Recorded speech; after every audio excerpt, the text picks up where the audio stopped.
Audio Jungle.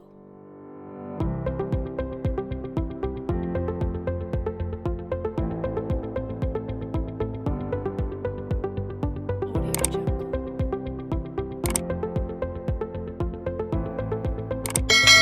Ya, selamat pagi buat kalian semua. Kelas 10 bertemu lagi bersama dengan saya Bapak Ekron Rumaijuk dalam mata pelajaran Seni Budaya. Nah, anak-anak kami sekalian, ini adalah pertemuan kita yang keempat di semester ganjil ini. Ini sudah memasuki bulan Agustus ya. Nah, saya harap kalian tetap semangat mengikuti pembelajaran jarak jauh ini dengan baik, dengan disiplin. Jangan sampai ketinggalan materi-materi.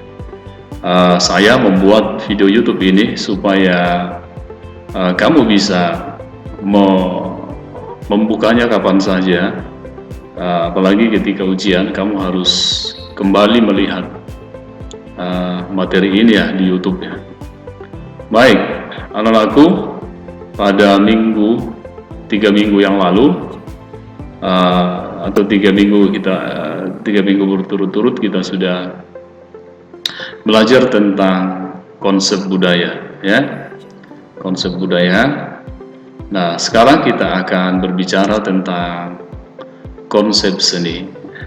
Seni adalah salah satu unsur dari budaya.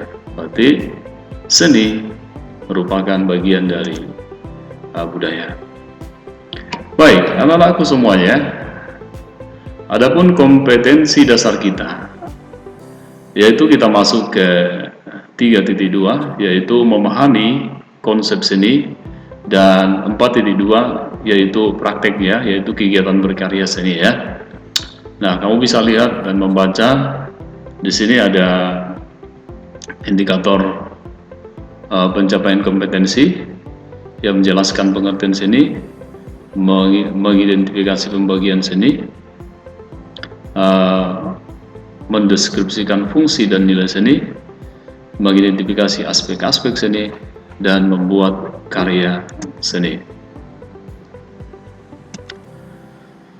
Adapun tujuan pembelajaran kita adalah setelah mempelajari materi ini, peserta didik diharapkan mampu mendeskripsikan. Setelah mempelajari materi ini, peserta diharapkan mampu mendeskripsikan pengertian seni, mengidentifikasi pembagian seni, yang ketiga mendeskripsikan fungsi dan nilai seni, keempat mengidentifikasi aspek-aspek seni, dan kelima kegiatan berkarya seni. Nah, ini adalah berdasarkan penelitian para ahli, karya seni sudah ada sejak 36.000 tahun yang lalu. Jadi sudah cukup lama ya, sekarang tahun 2000. Berarti sebelum Masehi pun karya seni memang sudah ada. Dinding-dinding gua di Prancis Selatan membuktikan hal tersebut. Di tempat itu terdapat lukisan berupa torehan-torehan pada dinding-dinding menggunakan warna yang menggambarkan kehidupan manusia purba. Artefak bukti ini mengingatkan kita pada lukisan modern yang penuh ekspresi. Di Indonesia juga ada, kita temukan bentuk-bentuk karya-karya seni sebelum merdeka ataupun zaman prasejarah.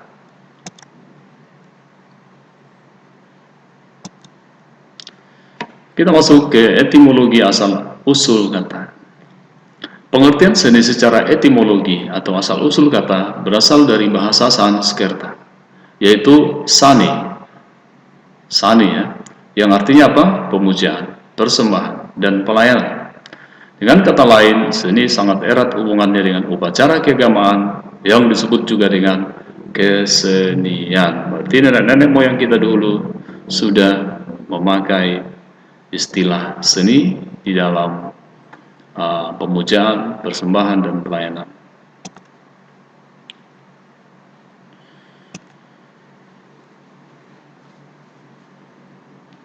Kemudian, pengertian seni adalah suatu ekspresi perasaan manusia yang memiliki unsur keindahan di dalamnya dan diungkapkan melalui suatu media yang sifatnya nyata, baik itu dalam bentuk nada, rupa, gerak, dan syair, serta dapat dirasakan oleh panca indera manusia. Nah, jadi bentuk seni dapat kita lihat dalam bentuk nada, ya kan? Nada, yaitu nanti dikonseplah itu menjadi seni musik ya. Kemudian dalam rupa, artinya bisa dilihat oleh mata dan dapat diraba. Kemudian dalam bentuk gerak, nah itu bisa kita lihat dari seni tari. Dan syair, itu dapat kita lihat dari ucapan-ucapan atau kata-kata yang bermakna, misalnya puisi.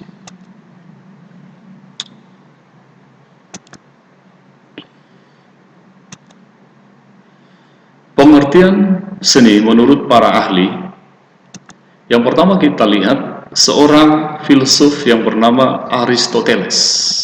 Nah, ini dia ya. Nah, apa arti seni menurut Aristoteles? Menurut Aristoteles, seni adalah suatu bentuk ungkapan dan penampilan yang tidak pernah menyimpang dari kenyataan, dan seni itu meniru alam. Apakah ini sudah mencakup keseluruhan seni? Itu menurut Aristoteles. Kemudian kita melihat menurut Plato. Plato juga adalah seorang filsuf Yunani ya. Menurut Plato, pengertian seni adalah hasil tiruan alam dan segala isinya. Art imitator naturam. Nah, itu bahasa asing ya. Nah, itu menurut Plato, filsuf Yunani. Nah, sementara kita lihat menurut tokoh pendidikan Indonesia yang bernama Ki Hajar Dewantara. Menurut Ki Hajar Dewantara, seni itu adalah hasil keindahan sehingga dapat mempengaruhi perasaan seseorang yang melihatnya, dan seni merupakan perbuatan manusia yang bisa dipengaruhi ya, dan menimbulkan perasaan indah. Pengertian seni dari beberapa tokoh. Yang pertama tadi menurut siapa? Menurut Aristoteles. Yang kedua menurut Plato, dan yang ketiga menurut Ki Hajar Dewantara.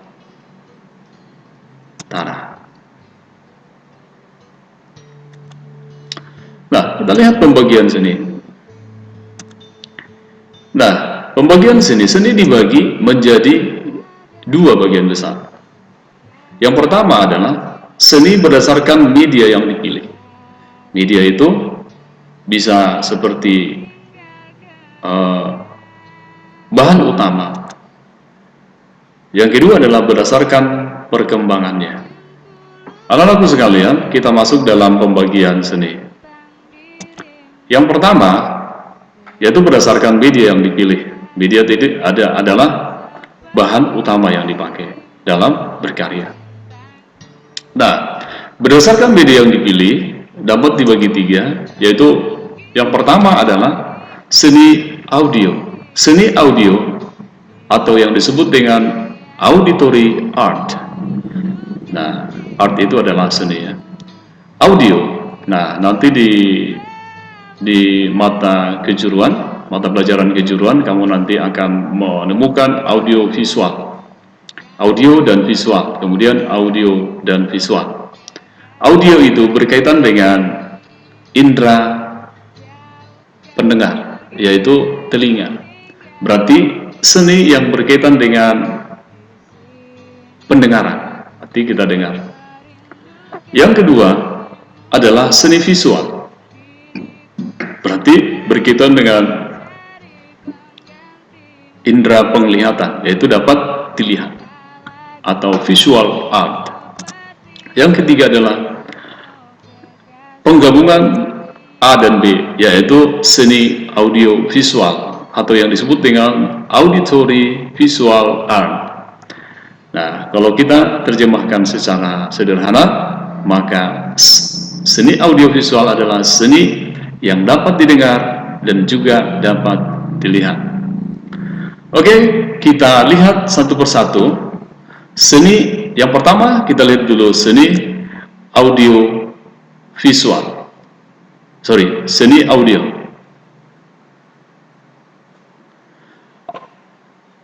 Nah, terbagi tiga, yaitu seni musik, seni sastra, seni suara. Nah, ini sudah paham ya, seni musik itu berkaitan dengan alat-alat musik, ya, bunyi-bunyian yang mengandung nada. Kemudian seni sastra. Seni sastra. Apa itu seni sastra? Apa beda seni sastra dengan seni suara?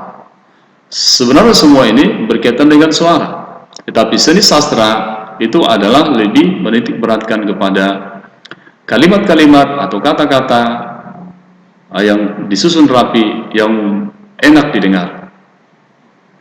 Contohnya apa? Puisi, pantun, ya. Kemudian yang ketiga adalah seni suara. Seni suara itu apa? Berkaitan dengan nada juga, tetapi lebih menitik beratkan kepada vokal atau lagu. Yang kedua, kita lihat seni visual atau visual art dapat dibagi dua. Nah, seni dua dimensi dan seni tiga dimensi. Nah, seni dua dimensi apa artinya? Yaitu karya seni yang dapat dilihat dari satu sisi saja, ya, karena bentuknya yang tipis. Sedangkan seni tiga dimensi adalah karya seni yang hasil karyanya dapat dilihat dari berbagai sisi, dari atas, samping kiri, samping kanan, depan, muka, dan seterusnya. Jadi dia memiliki ketebalan dan memiliki ruang. Kalau seni dua dimensi, contohnya apa tadi? Foto, kolase, lukisan. Nah, sementara untuk seni tiga dimensi, contohnya apa? Patung. Kemudian keranjang dari rotan misalnya, atau keranjang, meja, tempat pulpen, kursi, dan lain-lain. Itu seni visual, atau seni dua dimensi dan seni tiga dimensi. Sedangkan seni audiovisual dapat kita bagi empat, yaitu yang pertama adalah seni tari. Seni tari. Yang kedua adalah seni drama atau teater, ya. Yang ketiga adalah seni opera. Nah, di sini dibedakan ya, sebenarnya opera juga seperti teater juga. Kemudian yang keempat adalah seni media.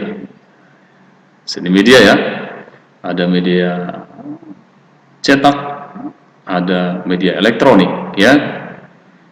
Misalnya yang dapat kita saksikan melalui televisi, gitu. Melalui televisi. Nah, itu tadi pembagian seni berdasarkan media. Nah, sekarang kita masuk yang kedua, seni menurut perkembangannya. Dapat kita bagi empat, yaitu yang pertama adalah seni klasik. Nah, jadi menurut perkembangannya, ya, atau juga zamannya. Seni klasik adalah jenis seni yang pernah berjaya di masa lalu. Contoh hasil karya yang dapat kita temukan adalah ukiran-ukiran atau relief yang ada pada Candi Borobudur. Nah, kamu coba cari Candi Borobudur, mungkin di situ kamu akan temukan ukiran-ukiran tentang kehidupan pada zaman itu. Yang kedua adalah seni tradisional. Nah, Apa seni tradisional? Yaitu bentuk seni yang telah menjadi bagian hidup dan nilai dari masyarakat dan dijaga secara turun-temurun. Misalnya apa? Batik, ya kan? Batik. Itu contohnya saja, ya. Nah, ini masih seni 2 dimensi. Ada lagi seni 3 dimensi, ya kan? Seni 3 dimensi. Kemudian yang ketiga adalah seni modern. Nah, ini zaman modern. Nah, yaitu apa? Seni di barat yang dimulai tahun 1870-an sampai awal 1970-an. Contohnya lukisan, ya, ada sebuah lukisan zaman kolonial. Nah, itu sudah bagus-bagus ya, zaman kolonial. Nah, kita tahu juga pada 1870-an itu lukisan-lukisan di Eropa seperti Mona Lisa. Dan yang keempat adalah seni kontemporer. Nah, sekarang adakah seni kontemporer? Ada. Karena kita sudah lewat 1970-an ya, seni kontemporer. Oke, seni kontemporer adalah seni yang berkembang pada masa kini, merespon dan mempresentasikan situasi sosial dan budaya terkini. Ya, budaya terkini.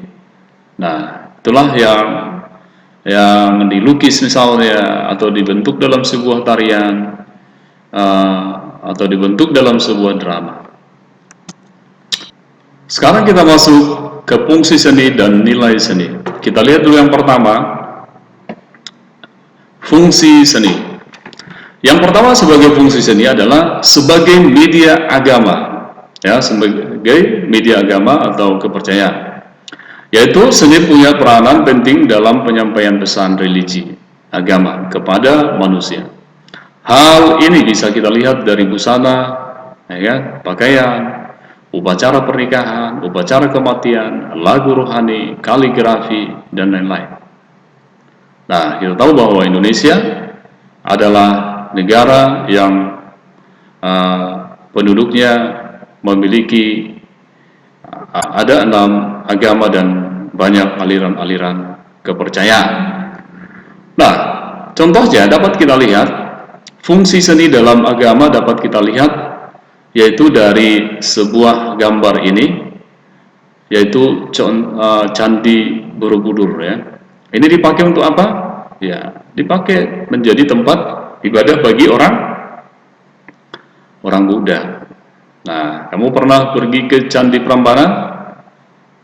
Nah, itu adalah tempat dipakai untuk beribadah bagi orang Hindu. Yang kedua, kita lihat. Oke, ada anak kecil di sini ya, sedang memakai alat musik gitar. Berarti yang kedua adalah fungsi pendidikan. Bagaimana anak ini sedang belajar, ya kan? Belajar bermain gitar.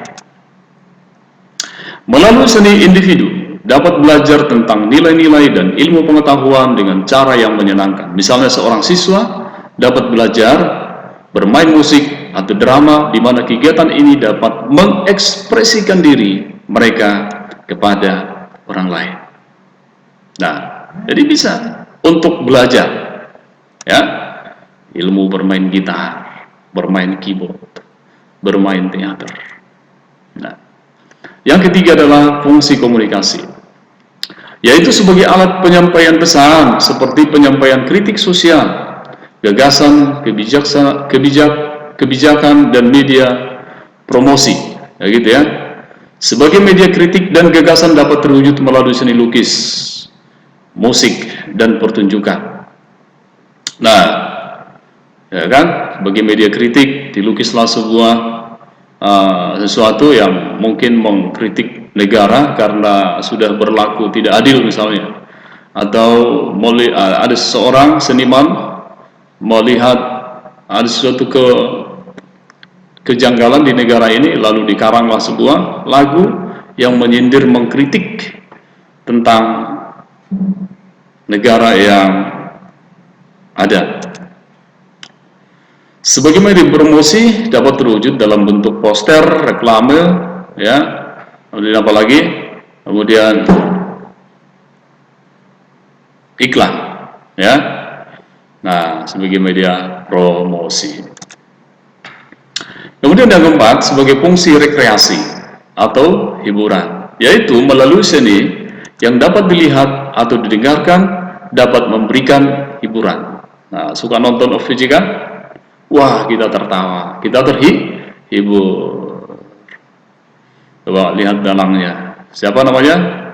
Mas Parto. Kemudian, apalagi yang dapat menghibur? Nah, kita lihat ini apa ini? Tokso ya. Bagaimana si Andre dan si Sule? Nah, menghibur bukan? Menghibur udah pasti. Kemudian kita lihat Peter Pan. Nah, ini seni apa mereka ini? Seni apa? Seni audio ya. Ya. Menghibur bukan? Lagu-lagunya. Nah, ini apa ini? Slang ya. Nah, lagu-lagu mereka juga menghibur. Nah, kemudian ada tarian, ya, menghibur. Ada lagi apa ini? Seperti ketoprak gitu ya, atau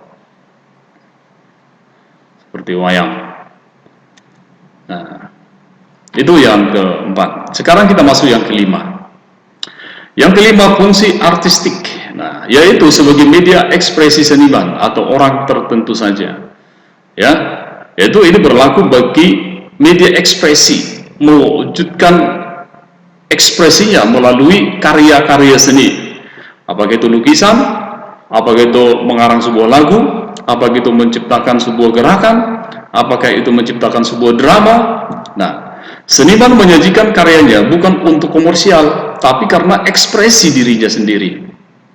Nah, ya, lihat ini, dia lukis seperti itu ya. Ini lukisan, karena ekspresi. Nah, ini lukisan. Mungkin kita tidak bisa menerjemahkannya seperti apa, tapi inilah ekspresi seniman tersebut sebagai fungsi artistik. Dia puas ketika dia bisa melukis dengan model gambar tersebut. Nah, kita lihat ya, gambar-gambar yang sangat menarik ya. Nah, ini lukisan juga.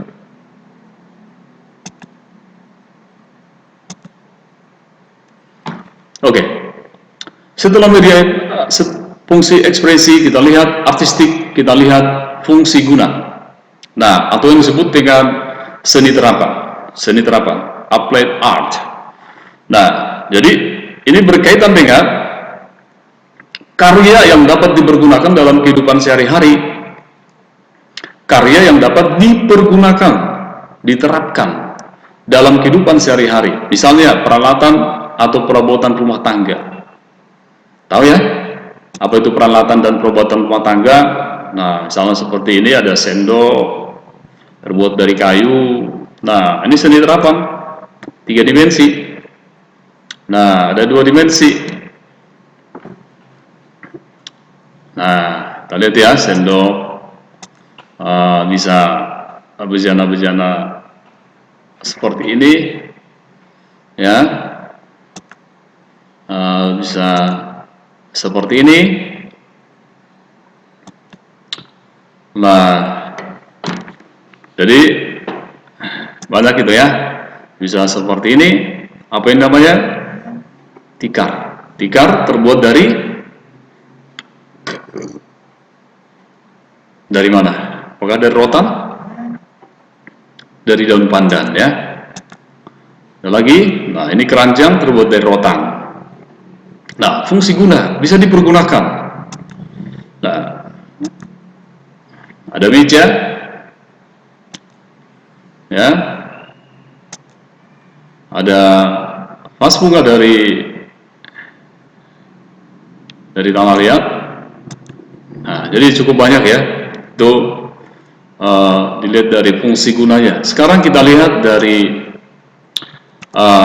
fungsi kesehatan. Nah, ini sangat menarik ini. Baik, fungsi kesehatan. Musik dapat dipakai sebagai media terapi kesehatan yang dapat menyembuhkan penyakit degeneratif, misalnya demensia, autis, dan gangguan psikologis lainnya. Nah, mungkin kita tidak pernah mendengarkan ini ya. Ternyata ada musik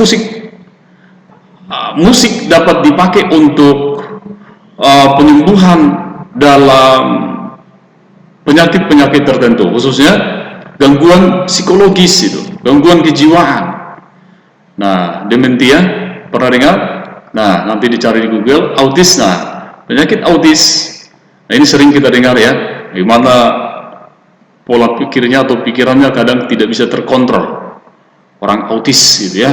Tetapi ketika dia mendengarkan musik misalnya, nah katakan seperti ini, dia mendengarkan musik, hatinya menjadi tenang, ya, tidak galau lagi. Nah, ini orang sakit sedang dihibur, atau di sampingnya ada yang bermain musik, ada nggak pengaruhnya untuk kesehatan? Kalau tidak ada pengaruhnya untuk kesehatan, mungkin mereka tidak akan bermain gitar di situ. Tetapi karena ini memiliki pengaruh untuk kesehatan, maka mungkin dokternya kah atau siapa bermain gitar.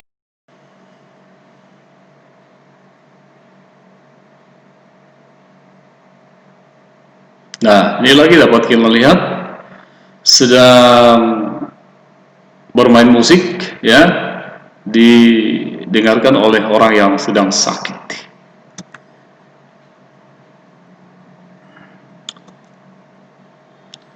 Nah, ini mungkin dia autis. Nah, bagaimana seorang ibunya kah ini kita tidak tahu, tetapi yang pasti bahwa seorang anak sedang mendengarkan ya, sedang mendengarkan musik ya yang dibunyikan oleh seorang ibu ini. Nah, jadi mungkin seperti ini cara kerja daripada musik sebagai fungsi kesehatan. Jadi otaknya disegarkan, diperbaiki, dipulihkan ya dengan mendengarkan alat musik tadi. Oke, itu tadi sebagai fungsi musik. Sekarang kita lihat nilai seni. Nilai seni ada 5. Yang pertama, nilai kehidupan. Yang kemudian adalah nilai pengetahuan. Yang ketiga adalah nilai keindahan. Yang keempat adalah nilai bentuk. Nah, kami sekalian, yang kelima adalah nilai kepribadian. Ya, jadi ada 5 nilai seni. Nah, kita lihat yang pertama. Yang pertama adalah nilai kehidupan. Nah, itu adalah nilai dalam hidup yang bersifat mendasar. Contohnya apa? Perilaku yang baik yang terdapat pada sebuah lukisan. Nah, itu kan memberikan nilai. Ya, contohnya perilaku yang baik yang terdapat pada sebuah lukisan. Nah, yang kedua adalah nilai pengetahuan. Kita lihat nilai pengetahuan. Nilai pengetahuan dalam sebuah karya seni bermakna suatu karya seni dapat memberikan ilmu dan pemahaman baru bagi para penikmatnya.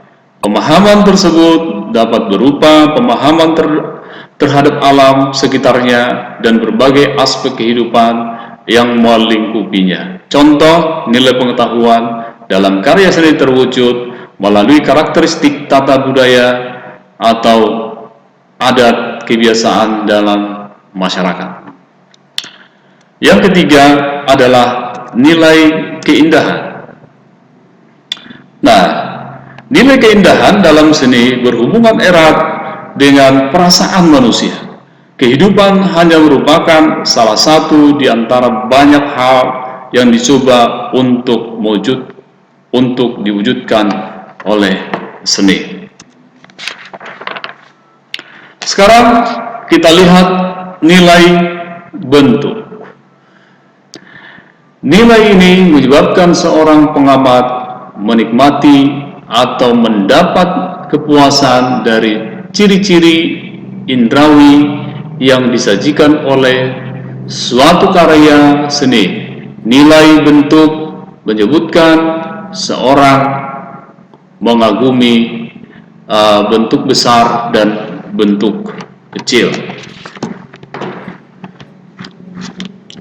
Kita lihat yang nilai yang kelima, yaitu nilai kepribadian. Nah, nilai kepribadian adalah nilai yang mempunyai pengertian bahwa setiap karya seni memiliki kepribadian tersendiri yang membedakannya dengan bentuk karya seni lainnya. Dengan demikian, suatu karya seni turut menggambarkan kepribadian atau ciri khas perbuatannya, serta lingkungan yang mempengaruhi penciptaan karya tersebut. Nah, itulah ada 5 nilai seni. Yang pertama adalah nilai kehidupan, ya. Yang kedua adalah nilai pengetahuan, dan ketiga adalah nilai keindahan, keempat nilai bentuk, kelima nilai kepribadian. Baik anak-anak kami sekalian, demikian dulu pertemuan kita yang keempat ini ya. Nanti tugas-tugas akan saya berikan di Google Classroom. Tetap aktif, tetap semangat, tetap mengerjakan tugas-tugas yang saya berikan supaya kamu jangan sampai ketinggalan nilai, karena nilai itu menentukan kemampuan kamu, ya. Penilaian menentukan kemampuan kamu, apakah kamu sudah kompeten memahami atau tidak. Oke, demikian dulu pertemuan kita di pertemuan yang keempat ini, di mana kita sudah belajar tentang konsep seni yang pertama, dan minggu depan kita akan masuk lagi kepada konsep seni yang kedua, ya, atau lanjutan daripada pertemuan saat ini. Oke, sampai jumpa minggu depan. Jaga kesehatan, salam sehat.